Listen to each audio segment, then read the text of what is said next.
नमस्कार। आज की कक्षा में हम श्रीकांत वर्मा की कविताओं पर बातचीत करेंगे। श्रीकांत वर्मा की 2 कविताओं पर बातचीत हम एक और कक्षा में कर चुके हैं। बूढ़ा पुल और माया दर्पण शीर्षक उनकी कविताओं को हम पढ़ चुके हैं, उनकी व्याख्या कर चुके हैं। आप सब उन कविताओं से ठीक से परिचित हो चुके हैं। एक तरह से उन कविताओं को समझते हुए आपने श्रीकांत वर्मा के कवि स्वभाव को भी समझ लिया होगा। आपने देखा होगा कि श्रीकांत वर्मा किस प्रकार भाषा का वर्ताव करते हैं।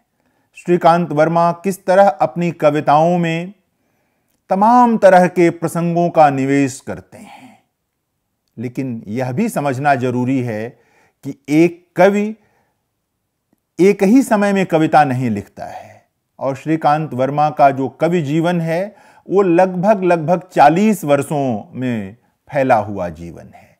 यानी कि अपने कवि जीवन के आरंभ में जिस तरह की भाषा का वर्ताव उन्होंने अपनी कविता में किया, वह अपने मृत्यु के आसपास जो कविताएं उन्होंने लिखी, मगध की कविताएं, उनमें वैसी ही भाषा नहीं है। बहुत कुछ बदल गया है, क्योंकि 40 वर्षों में समाज भी बहुत कुछ बदल गया होगा, बदला भी। बहुत सारी चीजें, स्वाधीनता आई, स्वाधीनता के साथ सपने आए। कुछ सपने सार्थक हुए, कुछ सपने सिद्ध हुए, कुछ सपने सपने ही रह गए। कुछ सपनों को पता नहीं किस काल कोठरी में डाल दिया गया, वो फिर दिख ही नहीं पाए। लेकिन कवि देख लेते हैं। कवि होना ही इसीलिए महत्वपूर्ण है कि आप 7 पर्दों में भी छिपा कर रखिए, किसी काल कोठरी में छिपा कर रखिए, कवियों को समस्याएं दिख जाती हैं, कवियों को सत्य दिख जाता है। यह कारण नहीं है कि कभी किसी ने कहा होगा जहां न पहुंचे कवि रवि वहां पहुंचे कवि। तो रवि के न पहुंच पाने और कवि के पहुंच पाने का जो यह तुकांत है, वह सिर्फ तुकांत नहीं है, ये यही है, संवेदना के भीतर प्रवेश कर जाना, दूसरे की संवेदना के भीतर प्रवेश कर जाना, दूसरे के हृदय में प्रवेश कर जाना, कायांतरण नहीं आत्मांतरण कर लेना, यही कवि का स्वभाव होता है। श्रीकांत जी की जिन 2 कविताओं को आपने पूर्व की कक्षा में पढ़ा है, समझा है, आपने उसमें यह देखा था। जो आज हम 2 कविताएं उनकी पढ़ेंगे, मगध के लोग और तीसरा रास्ता, इसमें आप श्रीकांत वर्मा का एक और रूप देखेंगे, एक तरह से विचारक का रूप देखेंगे। यानी कि इन कविताओं में श्रीकांत जी कवि भी हैं और दार्शनिक भी हैं। वैसे तो सामान्यतः कवि दार्शनिक होता ही है, लेकिन कई बार कुछ कविताओं में सिर्फ हृदय पक्ष दिखता है, कुछ में सिर्फ विवेक पक्ष दिखता है। लेकिन जैसा कि मैं पिछली कक्षाओं में कह चुका हूं कि कविता पढ़ने वाले को अपने दोनों पक्ष जागृत रखने होते हैं, विवेक और हृदय दोनों। भले ही हृदय की कविता हो, लेकिन पढ़ने वाले को यह देखना होता है कि क्या वह सिर्फ हृदय को आंदोलित कर रही है या मस्तिष्क को कहीं छू पाई। नहीं छू पाई तो फिर तो मामला ठीक नहीं है।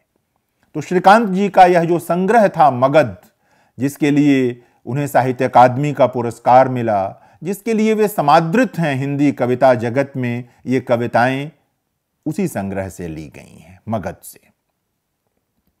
आप सब मगध से परिचित हैं, आप सब अशोक से परिचित हैं, आप सब उस पूरे इतिहास से परिचित हैं, आप इतिहास की उस यातना से परिचित हैं, और आप उस इतिहास के माध्यम से जो मनुष्यता का स्वप्न मिला, जो पाठ मिला, आप उससे भी परिचित हैं। लेकिन सैकड़ों साल बाद एक कवि जब इतिहास को खंगालता है, जब उसका उत्खनन करता है, तो उसका उद्देश्य यह नहीं होता कि आप इतिहास को जानें। वो तो इतिहास के माध्यम से आप जान रहे हैं, इतिहासकारों ने उसे बहुत ठीक ढंग से प्रस्तुत किया है। कवि उसको क्यों उठा रहा है, यह विचार आपके मन में रहना चाहिए। हम इस बात को आगे बढ़ाएंगे, लेकिन उसके पहले हम जो पहली कविता है मगध के लोग, उसको पढ़ते हैं। मगध के लोग मृतकों की हड्डियां चुन रहे हैं, कौन सी अशोक की हैं और चंद्रगुप्त की, नहीं नहीं ये बिंबिसार की नहीं हो सकती, अजात शत्रु की हैं, कहते हैं मगध के लोग और आंसू बहाते हैं।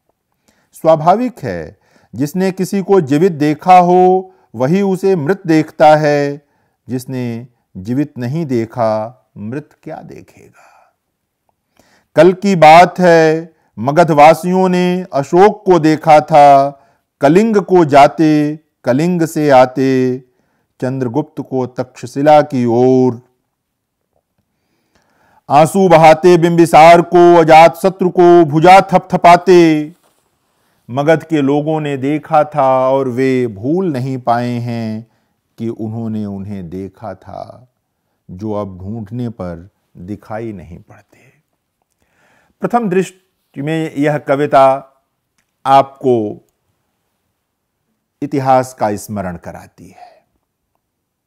आपको लगता है इतिहास के कुछ नाम आपके सामने हैं, अशोक हैं, चंद्रगुप्त हैं, अजातशत्रु हैं, बिंबिसार हैं। आप इन नामों से परिचित हैं क्योंकि आप भारत के इतिहास से परिचित हैं, आप जानते हैं। दूसरे पाठ में जब आप जाते हैं तो ये नाम नहीं रह जाते आपके लिए, ये सिर्फ नाम नहीं रह जाते। यह कविता आपकी संवेदना के दरवाजे खोलती है, आपका हृदय पट खोल देती है। तीसरे पाठ में यह कविता आपके मस्तिष्क का पट खोलती है। एक बार में नहीं होता। जो लोग एक ही बार में कविता समझ लेने के लिए उद्धत होते हैं, कविता उनकी समझ में नहीं आती। कविता के पास प्रेम से जाना चाहिए। माँ जैसे अपने शिशु के पास जाती है, जैसे शिशु अपनी माँ के पास जाता है, उस तरह का उत्कट लगाव पाठक और कविता के बीच होना चाहिए। तब कविता आपसे खुलती है, तब आपके करीब आती है कविता। अगर ये उत्कट लगाव नहीं है तो कुछ नहीं होगा। कविता इधर उधर से आपके पास आएगी और चली जाएगी। तो कम से कम 3 पाठ तो बहुत जरूरी हैं कविता के, मिनिमम 3 पाठ। और ये 3 पाठ पूरी संलग्नता से किए जाने चाहिए। ऐसे नहीं कि उठाया और कविता पढ़ दिया। कवि जब 8वें दशक में, 9वें दशक में यह कविता लिख रहा है, 9वां दशक से मेरा आशय है कि 85 से पहले जब कवि इस कविता को लिख रहा है तो वो क्या देख रहा है? विचार करिए। श्रीकांत जी उस समय राजनीति में थे। श्रीकांत जी उस समय की सत्ताधारी पार्टी में महत्वपूर्ण व्यक्ति थे, राज्यसभा के सांसद थे, लेकिन कवि भी थे।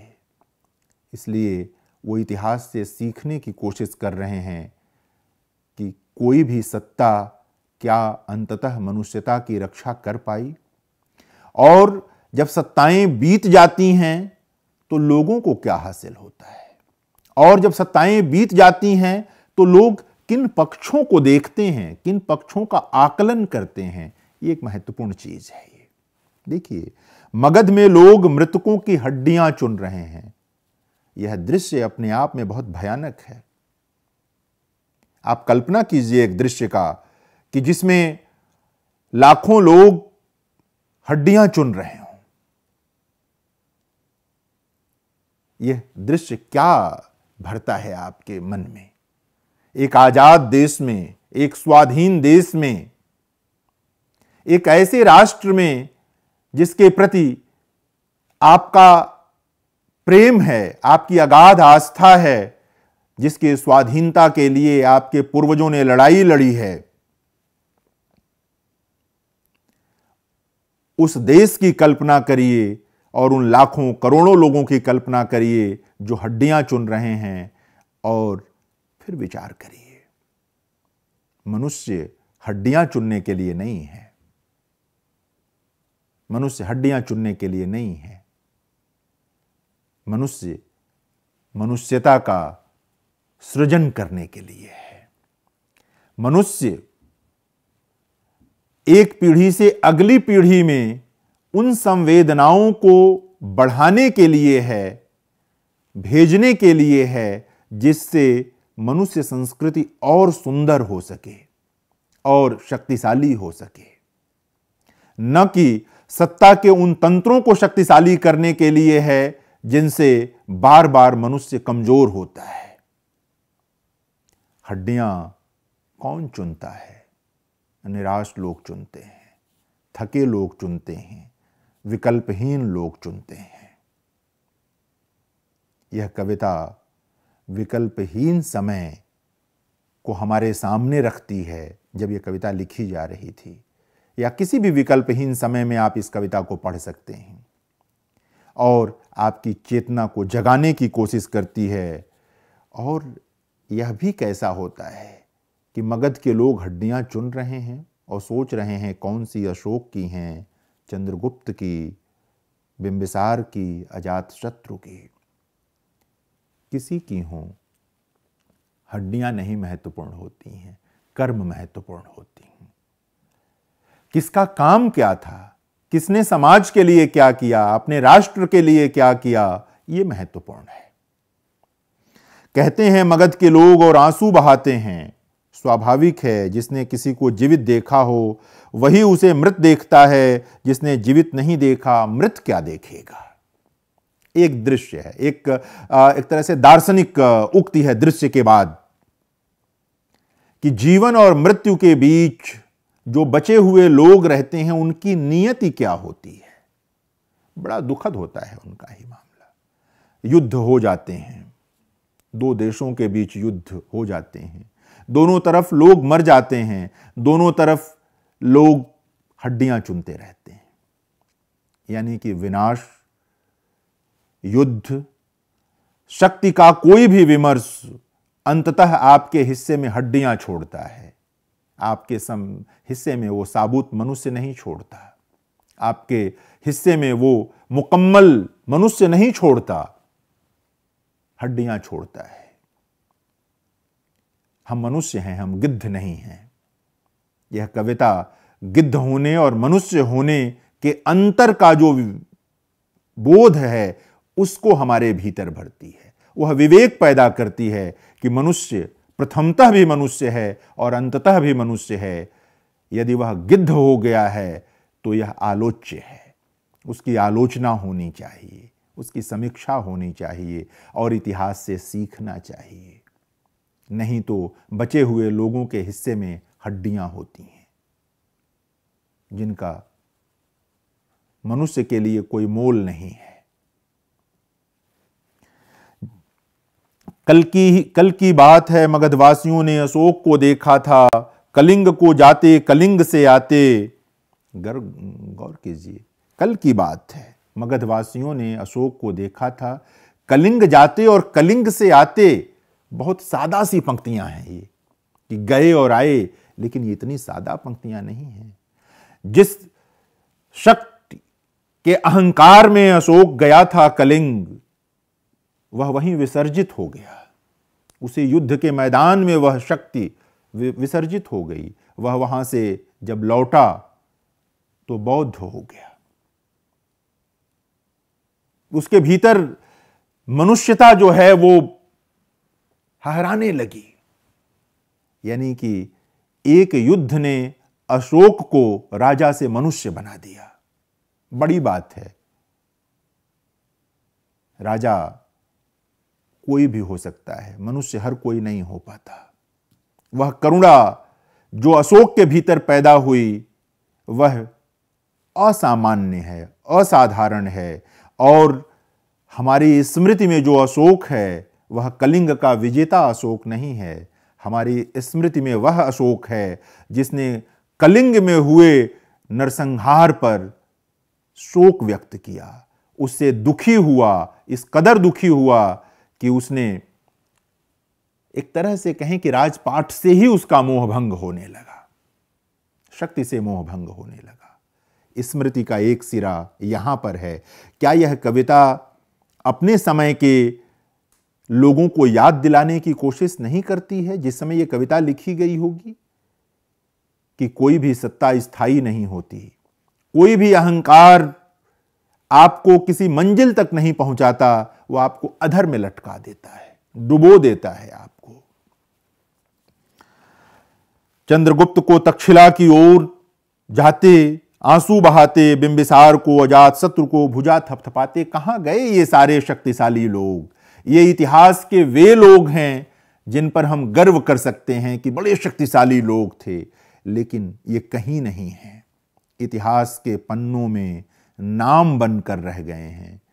व्यक्ति यदि मनुष्यता से भरा हो तो सिर्फ नाम नहीं रह जाता, वह विचार बन जाता है। जिस तरह अशोक एक विचार बना, जिस तरह महात्मा बुद्ध एक विचार बने, जिस तरह महात्मा गांधी एक विचार बने, उस तरह विचार बन जाता है। लेकिन यदि यह बात न आए तो वह सिर्फ इतिहास में एक नाम बनकर रह जाता है। यह कविता सचेत करती है कि आप विचार बनकर बचना चाहते हैं या नाम बनकर बचना चाहते हैं।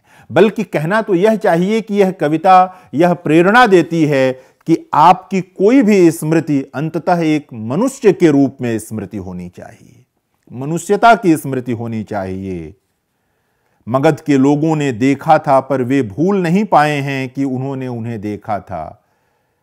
इसलिए नहीं भूल पाए हैं कि ये वे लोग थे जिनके भीतर मनुष्यता आ गई थी।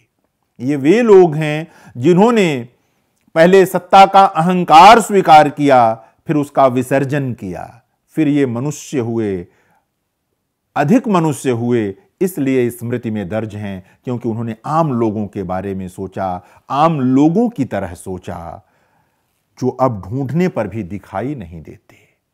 लेकिन ऐसा कैसे हो गया कि अब कोई बदला हुआ अशोक नहीं है, अब कोई अजातशत्रु नहीं है, अब कोई बिंबिसार नहीं है। अब जो हैं वे सिर्फ शासक हैं, सत्ता के मद में डूबे हुए लोग हैं। श्रीकांत वर्मा जब यह कविता लिख रहे थे, याद रखिए वो सत्ता का हिस्सा थे, फिर भी आलोचना कर रहे थे। सत्ता विमर्श के समानांतर मनुष्यता का विमर्श खड़ा कर रहे थे। इसी अर्थ में उनका कवि होना उनके किसी भी अन्य रूप के होने से बड़ा होना है, और इसीलिए वो हमारी स्मृतियों का हिस्सा हैं। अगर सिर्फ कुछ और होते तो शायद आज हम श्रीकांत वर्मा पर बात नहीं कर रहे होते। जो अगली कविता है, तीसरा रास्ता कविता है श्रीकांत वर्मा की ही। यह भी मगध से जुड़ी कविता है। मगध में शोर है कि मगध में शासक नहीं रहे। जो थे वे मदिरा, प्रमाद और आलस्य के कारण इस लायक नहीं रहे कि उन्हें हम मगध का शासक कह सकें। लगभग यही शोर है अवंती में, यही कोसल में, यही विदर्भ में कि शासक नहीं रहे। जो थे उन्हें मदिरा, प्रमाद और आलस्य ने इस लायक नहीं रखा कि उन्हें हम अपना शासक कह सकें। तो हम क्या करें? शासक नहीं होंगे तो कानून नहीं होगा, कानून नहीं होगा तो व्यवस्था नहीं होगी, व्यवस्था नहीं होगी तो धर्म नहीं होगा, धर्म नहीं होगा तो समाज नहीं होगा, समाज नहीं होगा तो व्यक्ति नहीं होगा, व्यक्ति नहीं होगा तो हम नहीं होंगे। हम करें क्या? कानून को तोड़ दें, धर्म को छोड़ दें, व्यवस्था को भंग करें। मित्रों, दो ही रास्ते हैं, दुर्नीति पर चलें, नीति पर बहस बनाए रखें। बहुत मार्मिक पंक्तियां हैं। किसी भी कालखंड में जो लोग सत्ता में हैं उन्हें इन पंक्तियों पर विचार करना चाहिए। दुराचरण करें, सदाचार की चर्चा चलाए रखें, असत्य कहें, असत्य करें, असत्य जिएं, सत्य के लिए मर मिटने की आन नहीं छोड़ें। अंत में प्राण तो सभी छोड़ते हैं, व्यर्थ के लिए हम प्राण नहीं छोड़ें। मित्रों, तीसरा रास्ता भी है, मगर वह मगध, अवंती, कोसल या विदर्भ होकर नहीं जाता। बहुत मार्मिक, बहुत अर्थपूर्ण कविता है यह।